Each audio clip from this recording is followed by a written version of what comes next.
কথায় বলা হয় জীবনে ভালোবাসাই হলো সুখের মূল। এটা সত্য। এবার প্রশ্ন হলো এটাই যে এই ভালোবাসা কার সাথে করা উচিত। যদি আপনি কিছুক্ষণের জন্য সুখ পেতে চান তাহলে ভালোবাসুন নিজের রুচি মতো। যদি আপনি কিছুদিনের জন্য সুখ পেতে চান ভালোবাসুন নিজের বন্ধুদের।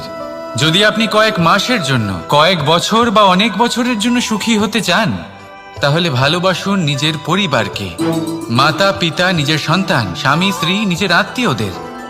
কিন্তু যদি আপনি চিরকালের জন্য সুখী হতে চান তাহলে ভালোবাসতে হবে শুধু নিজের কর্মগুলিকে। কারণ সম্পর্ক যেমনই হোক না কেন কখনো না কখনো ভেঙে যাবেই। এই সংসার হলো এমনই যে যাদের সঙ্গ আমরা পাই তাদের সঙ্গ একদিন ত্যাগ করতে হয়। শুধু কর্মই হলো এমন এক সঙ্গ যা কখনো আপনাকে ত্যাগ করবে না।